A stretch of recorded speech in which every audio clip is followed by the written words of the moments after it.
forces intercepted nearly 250 Ukrainian drones during overnight attacks. The strikes targeted multiple areas, including the port city of Taganrog, where Ukrainian drones caused significant damage. Local officials reported that 2 apartment buildings, a private home, a college building, 2 industrial facilities, and a kindergarten were hit. Now, 1 person was killed and 3 others wounded in the attacks. Russian authorities say they are assessing the situation and will decide on response measures. Let's now welcome our guest, Andrew Latham, who's an international relations expert, joining us live from Minneapolis. A very warm welcome to you, Andrew, here on NewsX World. Happy to be here. All right, Andrew, if you can help us understand the scale of these latest strikes on Russia. Last time, of course, we had the Shatura power plant hit, and now there are multiple civilian facilities that have been attacked. If you have any idea about the, extent of damage that have been caused and which were the areas that were most heavily targeted, if you could explain that for our international viewers. Sure, yes. Well, both sides have been striking using long-range missiles, targets that they think will undermine the strategic ability of the other side to continue the war. We know what that looks like when the Russians strike Ukraine's power plants, but the Ukrainians have been striking mostly the Russian oil infrastructure. 2 things about this particular attack are suggestive, at least. One of which is that many of these missiles did not strike any oil facilities. Then they hit a lot of other things, including a kindergarten, apparently, although we have to take what Russia says with a grain of salt. The other is, though, that the Ukrainian strategic missile offensive is not paying dividends. Its effects have been grossly exaggerated in the Western press. It doesn't seem to be having the effect of knocking the Russians out of the war. They're still exporting lots of oil, mostly to China, but elsewhere as well. They're still exporting it, for that matter, to Venezuela, unrefined, for Venezuelans to refine.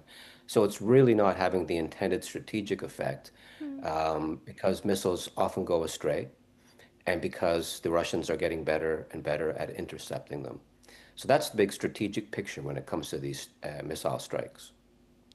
All right, and now in the latest strikes, we now have 1 person killed. Do you think Russia is going to escalate its retaliation this time around? I think there might be a sort of symbolic counterstrike, but Russia is going to husband its resources, its missile resources, and it's going to use them to continue its attack on the energy infrastructure of Ukraine, because the winter is almost upon us. And without that, there's going to be an impact not only on the ability of factories to manufacture things, but the effect on morale will be devastating. People will be literally freezing to death if the Russians prevail in this missile war.